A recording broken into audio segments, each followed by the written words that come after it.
We eat food that comes out of boxes, bags, and windows. We eat food-like substances. We are a country of people who are overfed and undernourished because we are eating things that are sold to us as food that seem like food because they're edible. And a lot of times they taste really good, but our body does not recognize them as food. Do you want to wake up feeling like you're stepping into who you're meant to be, into the best possible version of you? What if I told you that the key to your best life, health, and happiness are all around you? You just have to find what works for you. I'm Hope Pedraza, and I believe that there isn't just one way to live a healthy and meaningful life, and that all you need is a little inspiration to make changes that last from the inside out. Each week, I'll be sharing tangible tips and inspirational interviews to help you on your journey. These are the steps to take to improve your life and live with purpose. This is Hopeful and Wholesome. Hey y'all, welcome back to Hopeful and Wholesome. Today I have on the show Jenn Trepeck, and Jenn really is a force of nature in the wellness space. She is an optimal health coach, a podcaster, a business consultant, and she's had quite the journey, her own personal journey, which kind of led her into this health and wellness space. And that's really what we talk about today. We talk about her journey, how she got here, and really what she's teaching her clients now based on this experience, like her kind of journey to get where she is. So we have so many tangible takeaways in this episode. Like, she gives you so many good things to take with you. We talk about these 5 factors that really contribute to not only unwanted weight, but just like the state of our health, right? Just overall. It really is a really good episode to get some takeaways here. I encourage you to take notes and maybe listen twice to make sure you get all the goodies that Jenn leaves you with. I'm really excited for you to meet her. So let's jump in.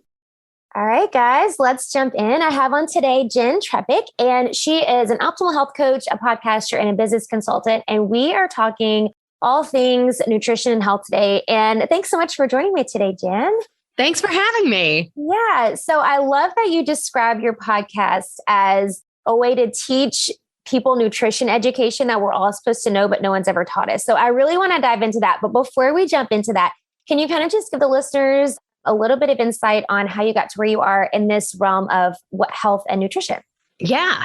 So I, like so many of us in this space, I got here through my own saga, I call it. I feel like the word journey doesn't do it justice, right? But I joke that I was the skinny one in a family of dieters growing up. I was a dancer. Ooh, and same. Oh, no way. And then, between high school and college, I started to gain weight, right? Like, I was no longer dancing a million days a week, and food changed naturally, right? And I always ate well, like I ate vegetables. But funny enough, I remember in college eating in the dorms, and this was like way in the beginning. They were very ahead of things by putting like a calorie count on foods, right? And I remember it was like a thing that just said like broccoli, and it had like thousands of calories. And I was like, what did they do to the broccoli? Right?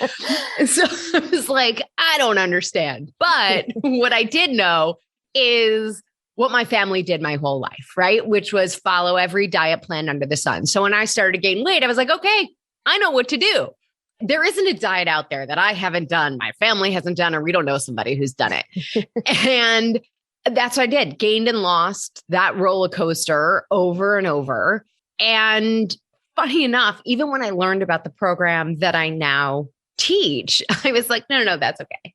I've got my thing, right? Like, my thing was this craziness, but I was like, I don't need whatever you have, And I remember, so I saw people who were following this program, and the first thing I noticed was that they were keeping the weight off. But still, I'm like, I don't know, I've got my thing, right? And then this woman was telling her story of losing like 150 pounds. I don't know her name. I don't know where she's from. I don't know anything else. And I didn't hear anything else of what she was saying, because everything she said after that, like, it was like the teacher in Charlie Brown, like no words. Because I was like in my own head staring at her, because I couldn't see where 10 pounds could have been on this woman's body before. And she's telling me that the equivalent, like 150 pounds, like that's another person. Right. And I was like, this doesn't make any sense to me. And so I had a moment with myself, right? Like this was like Jennifer, right? Like I couldn't even use Jen. This is like a full name moment. I was like, Jennifer, get over yourself. Like this is different. Yeah. They clearly know something that you don't know. Right. Right. So I worked with a coach. I followed the program. It completely changed my life. Like the only thing that's allowed me to kick my food issues. And from there, I set out on a mission to pay it forward and help people help themselves with this information, because I really believe that that's what it is. It's the nutrition education we're all supposed to know and no one ever taught us. And based, like I say all the time, and like based on what we were taught, of course, this is where we ended up. How could we have expected to end up anywhere else? Yeah. Right. And this whole thing sort of coincided with the fact that I had recently graduated from college. I was living in New York. I was overqualified for my job. So I was bored to tears and looking for something else to do on the side with the intention of either building my own business or just making extra money to invest it so that I didn't have to work for somebody else for the rest of my life, And then these two things collided. I was like, this is the thing I'm going to do. Like, I just became so passionate about it. And I was like, well, why isn't this what we learned? Right. So that's the not so short version of the story. No, it's perfect. It's perfect. No, I think it gives good insight about why you do what you do. And that's why I love that description that you talk about. It's all the stuff we should know and nobody teaches us, right? So what do you find in, working with clients and, your journey through the health and wellness space and all that? Like, what do you find are some of the biggest pieces that we don't know, but we should know? Yeah. Oh, what a loaded question. It is. Take your pick. Right. I think one of the biggest things is we've been taught calories in, calories out. We've been taught fat creates heart disease, right? And eggs give you high cholesterol. Like these things are just fundamentally not true and not how the body works. And so in health class, instead of us learning anatomy and how our body processes food, we were taught this food pyramid. Right. Like, I don't know. I'm older than I look. I grew up, right? Like in school in the 80s and 90s. And like, we were taught the food pyramid. Yeah. And that, right? Like it has like all those grains at the bottom. Like PS, no one on the planet has a grain deficiency. Right. And it's like 11 servings or something outrageous. It's so like absurd. Like, what is that? Right. Yeah. And the craziest part about it is, well, twofold. One, to your point, right? It's not what we need. And the nutrients, like if we go to the nutrition side of it, right? The nutrients that the argument is that we're getting from the grains, they are actually a very inefficient source of those nutrients. But it was really about that food pyramid was not about nutrition or biology or science. The food pyramid was about economics. Right. And listen, I worked in hedge funds. I have mad respect for capitalism, right? Like there's a lot of things to it that make a lot of sense, but it's a problem when it's in our food. And that's what's happened, right? It was about, and the economics of it, just to be clear, it was about getting us to eat what we grow in this country. We grow corn and wheat and now a lot of soy, right? And so it was about getting us to eat what we grow, not about getting us to eat what our bodies need. Right. Yeah. Because even if you look at the food pyramid, like, the old school version that we saw in school, it's like the pictures on it. It's like at the bottom, it's not even like the whole grains. It's like pictures of bread. Like that's not even like there's a difference, people. And and the other, but it's absolutely confusing because they can write whole grain on the front of a package and it's not actually whole grain by the time you're eating it. So again, like, of course we've ended up here. Right. So for everybody listening, like, it's not your fault. You don't suck. There's nothing wrong with you. Like, of course, this is where we've ended up. And of course it's confusing because it's designed to be that way. Yeah. Right. Well, and if you dive deeper to your point about capitalism, what we grow, like so many studies and advertisements and marketing, things we see in ads or TV or whatever, they're all designed for that purpose, right? It's not to tell us how to be healthier. It's to sell more of whatever it is that they're talking about. This study shows this and this. And well, let's see who actually did this study. And then we'll tell you, you know what I mean? Right. It's a lot of really sneaky stuff going on underneath the surface there that people just aren't aware of. And for that matter, and I'm going to say this, although I know it's going to be controversial, so don't hate me. Say it. Okay. A lot of big food companies make or give/pay for, give massive amounts of money/pay for a lot of the dietitian and nutrition programs and universities. Yep. And if you think that's not going to influence what's taught, totally. I respect your optimism. It's a great way to say it. No, it's so true. And I think I had a conversation with somebody that's on the podcast a few weeks ago. We were talking about that, like the clever marketing and stuff that's on packaging and stuff, because we were talking about plant-based, since that's kind of where I go. And I'm like, lots of people can put plant-based on a package, right? Totally. Oreos. I said this last time, Oreos are freaking plant-based. Like, let's be real. Full disclosure, they didn't used to be. Some of that used to be made with lard. There you go. Right. They've advanced. Right. Right. But I always say to people, all those labels. Yeah. Right. Tell me more about what you're not eating than what you are. Yeah. And what impacts your health and what impacts your outcomes is what you are eating. Mm-hmm. So cool. Whatever you want to call yourself, we need to have a conversation about what is happening versus what's not. Right. Yeah, no, for sure. Yeah. And I think it, like you said, I mean, there's a lot of things at play that you're right. Like, what did we think was going to happen to our society and the state of health that we're, that the majority of people are in? It's like, And I do like that you talk about the 5 fat factors and the factors that contribute to unwanted fat, right? And that's yo-yo dieting is another one. So you talked about your kind of experience with dieting, but can you speak to that a little bit too? Because along with this clever marketing that we're all victim of, right? That's teaching us to eat not the best things. What are some other things that contribute to that? Sure. So, I talk about these as the 5 fat factors, but it's really about metabolic dysfunction, right?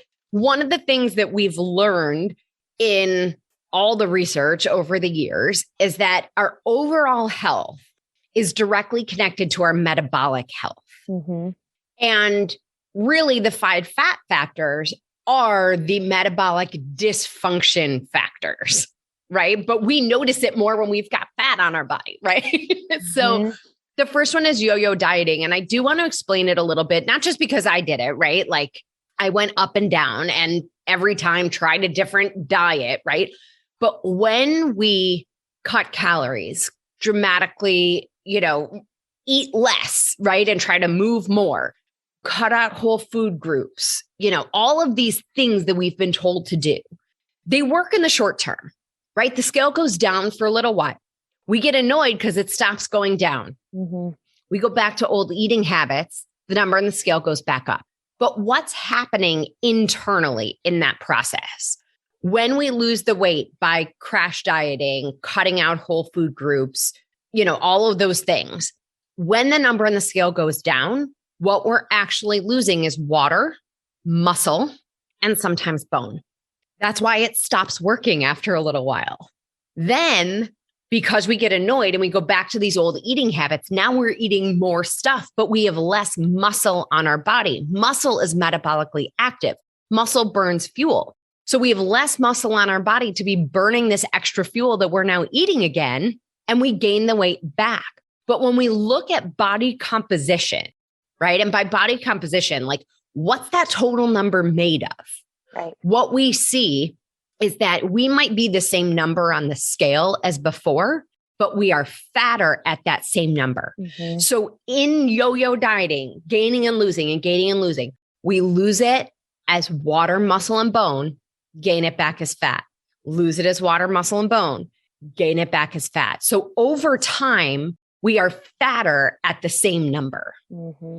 So that's number one is yo-yo dieting / just dieting in general. Right. Yeah. Right. Yeah.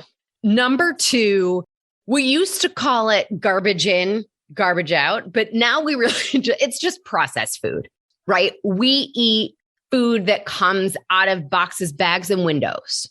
Mm-hmm. We eat food-like substances, right?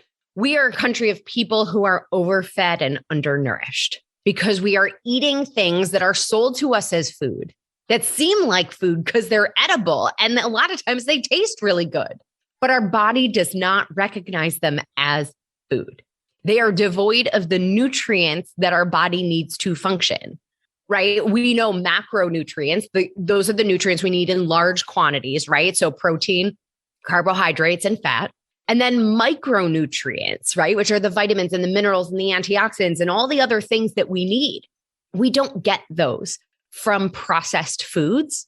And those foods also have chemicals in them that turn off our ability to manage our own volume, right? Manage that consumption volume. So it's, again, it's not you. You don't suck. It's not that you have no willpower. It is chemical that you can't have just one. Right. Right. Those foods turn off our ability to know when we're full. And they are made to be exactly the right crunch and exactly the right sweet and exactly the right salty to make us want to keep eating. Right. So that's number 2, right? The processed foods, the nutrient to calorie ratio is a problem. Right. Right. And to your point, to interrupt you, to your point too, they're in those processed foods, a lot of those, and like you're talking about the chemicals, it works in reverse. It actually like makes your body leach out vitamins and minerals to be able to process all that. So it's like working in reverse at the same time. It's totally counterproductive. Yes. Yeah, exactly.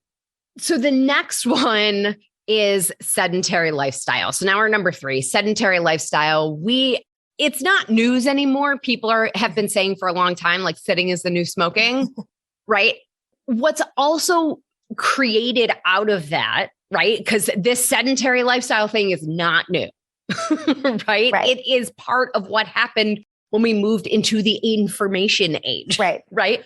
So what we've all done is adopted this gym life also, right? Where we go work out, we make sure we do an hour or whatever it is most days of the week. But that's also not human. And I think we forget that, right? So sedentary lifestyle is not saying, make sure, yes, we need to move more. We need to have movement every day. Yeah. But it's also not human to sit all day and go berserk for 1 hour. Right. So what we want to do is make sure that we have regular movement, and it doesn't need to be crazy intense, and it doesn't need to be absurd, and it doesn't need to be, high intensity interval training all the time, every day. Like literally, if you took, those 2 minutes between a Zoom meeting and something else, right? You're like, what can I get done in 2 minutes? Right. Yes, right? Totally. Here's what you're going to do. It's called 30, 30, 30. Okay. You're going to do 30 crunches, 30 push-ups, 30 squats. That's too hard for you. Do 30 leg lifts, 30 arm circles, 30 tricep dips. I don't care what you do. 30 of 3 different things. I did this. I've been giving it to my clients for years, but I did a little thing on my podcast about it. And I created like 3 or 4 of them, tested them all. They all took me less than 2 minutes. I didn't get sweaty. I wore whatever clothes I had on for the day. So like, you're not going to screw up your makeup. You're not going to screw up your hair. You're not going to screw up your clothes. 2 minutes. If we did that a couple times a day, we'd be golden. Like it actually doesn't take much to get a little movement in our lives. Yeah. P.S.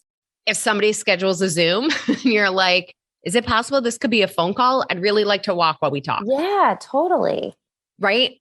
People are going to say yes. They're going to appreciate it too. We're all sort of zoomed out anyway. Yep. It's just the little bits of movement that are going to make a huge difference, because humans, right? We're not designed to sit all day. Right. So that's number 3. Number 4 sort of goes along with that, which is stress, right? And not just stress, but chronic stress, right? So we all understand stress, right? And when we're taught stress, We're taught about that saber-toothed tiger that's chasing us, and fight, flight, or freeze, right? Fight, flight, freeze, if I can get words out, saves our lives. But that process, right? That whole thing beginning to end in caveman life was like 20 minutes. In today's life, we have that trigger of the start of that 20-minute process almost every minute, right? And we don't even realize it. Ever thought about something and gotten butterflies, right? That's a physiological response to something mental. Right. We just think about something. So we think about a conversation we have to have. We think about a conversation that happened yesterday or that happened a year ago, right? The phone buzzes, stress response. The alarm clock goes off, stress response. Hit the snooze 7 minutes later, 9 minutes later, the alarm clock goes off again. We have another stress response because that's what we need, right? We need to keep like pulling this trigger of the stress response over and over and over. And we don't even realize it. Even when we think we're managing our stress because we don't feel like we're living in chaos, biologically, chemically, our body is still functioning in the stress response. And what that has to do with our metabolic health and really our overall health and everything is that when we're in that stress response, right? Like we've all heard for years, cortisol is a stress hormone, right?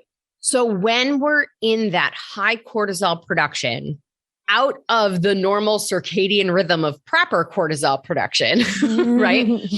All systems in the body that are not critical to fight or flight or freeze shut down. So everything goes to our heart, our lungs, and our muscles. Well, heart's a muscle anyway, but right? So what does that mean? What's not getting fuel? What's not turned on? Our metabolism, our immune system, our reproductive system, right? Growing our hair, all of these other things in the body that take up a lot of energy. P.S. Your reproductive system takes up massive amounts of energy, right? Shuts off, like not even slows down, flat out off when we're in the stress response.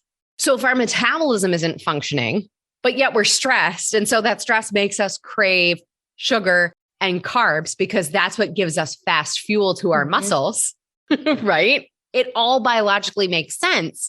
So we're eating this extra fuel because the stress is making us crave these extra things and crave the things that actually add fat to our body, right?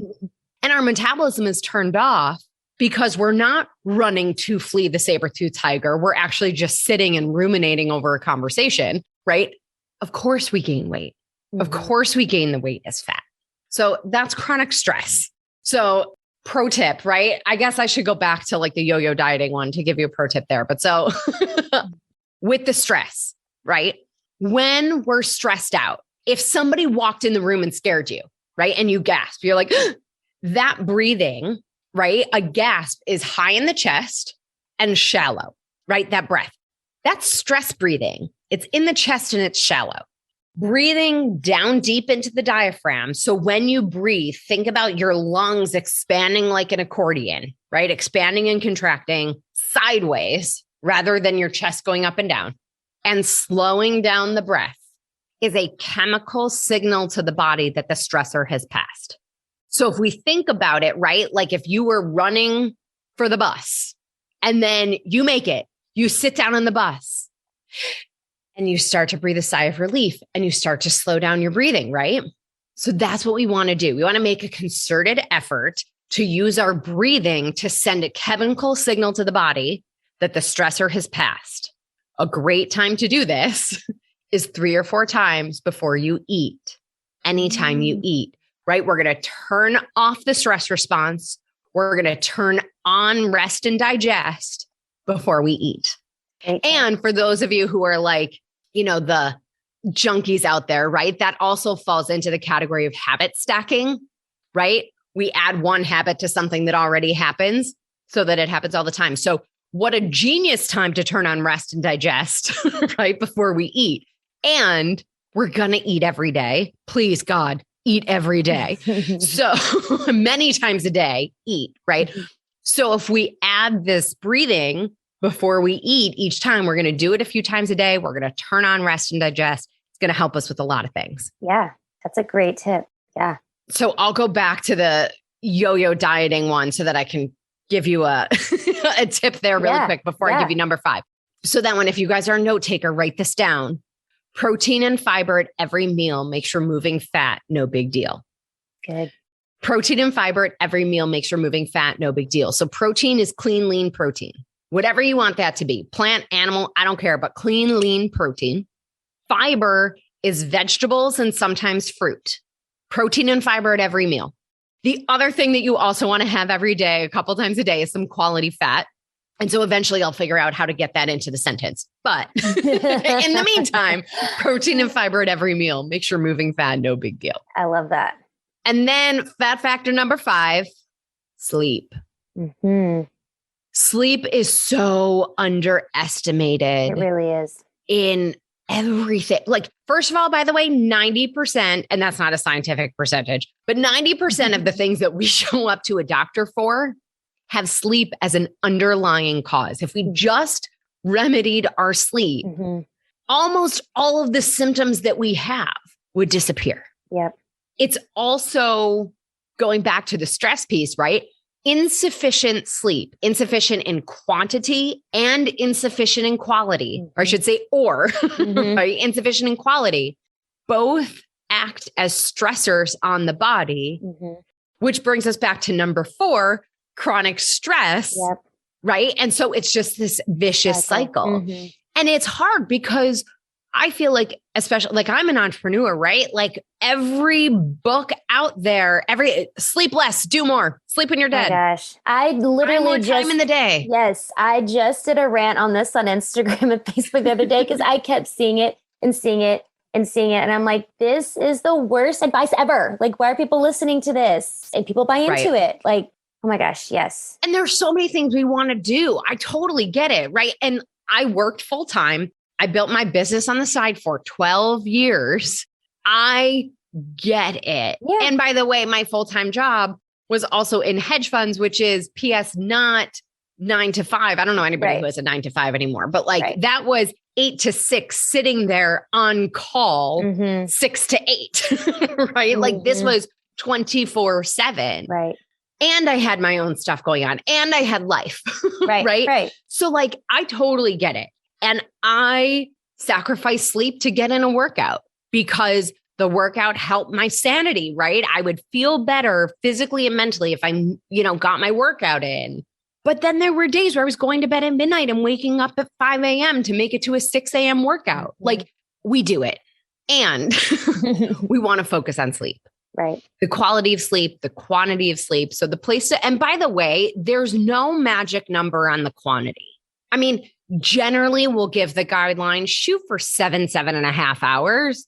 For those of you who are sitting here going, 5, 6, I'm good. I promise you, you're probably not. Right. Because that was me. I thought I was good. Yeah. I was not. Totally. Well, and I had a conversation with somebody in my DMs talking about that. Like, oh, well, I just don't need that much. And I'm like, yeah, but you do. Like, I don't need more than 5 hours. But, and I'm like, well, just give it another few years and then maybe see what happens. You might think you don't, but your body does. Exactly. Right? Let's check all the levels and see what else is going under the surface when you say you just need 5 hours of sleep.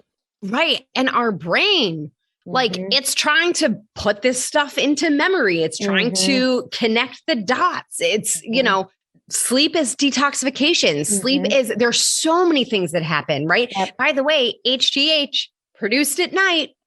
Yep. So as you said, as we age, all these things, sleep is so underestimated. So I get it, right? Like we have this tendency to think we're fine. Yeah.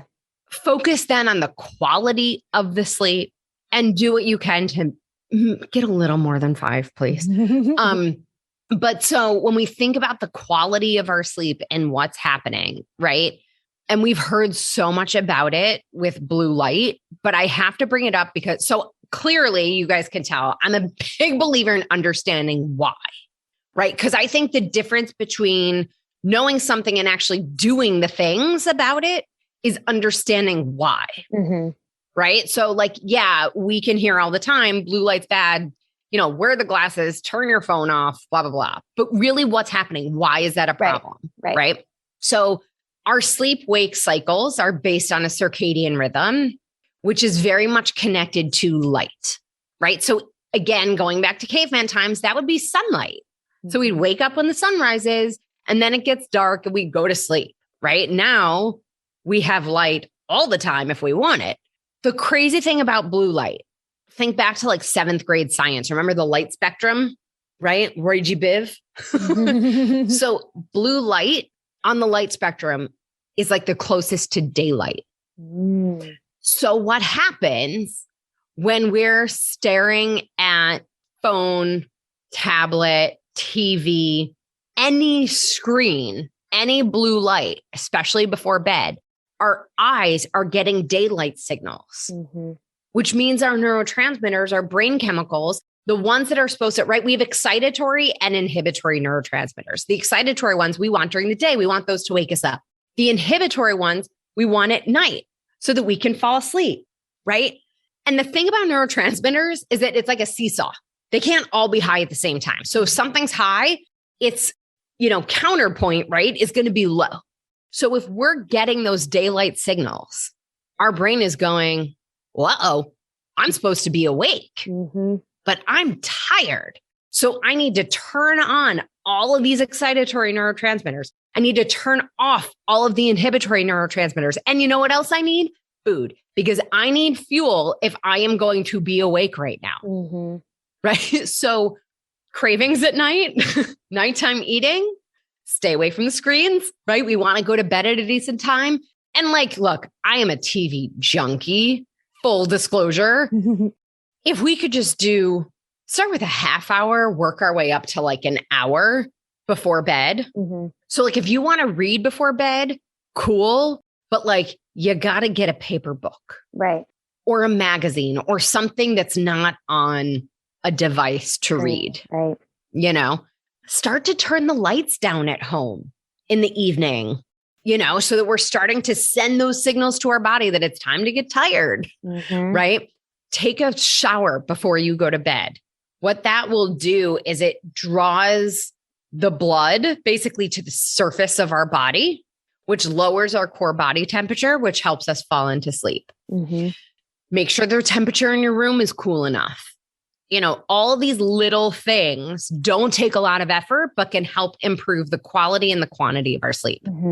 So that was really long-winded, but that's the 5 fat factors. Good. That's awesome.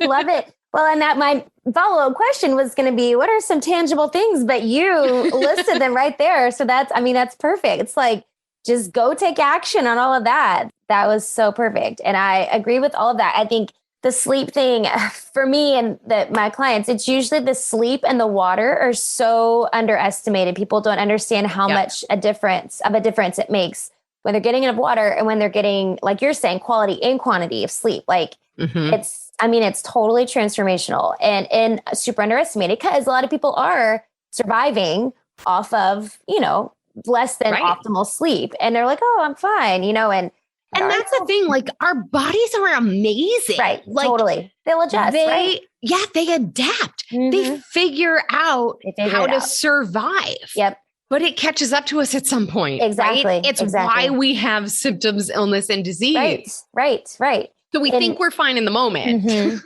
but it shows up later. Yeah, totally. And when it's one of those things, I'm an FDNP, and we talk about that where it's people, I don't know if you've ever seen the illustration of the wellness meter, and people wait until they're on this side of it when they're already feeling these symptoms. It's already, well, why not we take care of ourselves before you ever feel the symptoms? And that's what happens. They're oh no, I'm fine. And you just keep going and going and going. And like you're saying, it's going to catch up to you eventually. And the way, so I have another company that we're working on, and it's sort of focused on the pain system, right? And treatments for pain and whatever. But so the way we talk about it, and I think it fits into what you were just saying, so if you have sort of waterfalls, right? You think of Niagara Falls or these big waterfalls. At the top of the waterfall, there's often spinning water, right? Before it goes over the edge. Your ER doctor is trying to pull the people out of the water after they fall, right? Your primary care doctor is up in that whirlpool part going, don't fall over, don't fall over, don't fall over the edge, right? we are going all the way upstream to say, what made you get in the water? So it's weird. It feels like in this moment, why are we even having this conversation? Yes. I'm fine. Right. You're in the water already. Yeah. I love that analogy. Oh my gosh. Yes. So, yeah.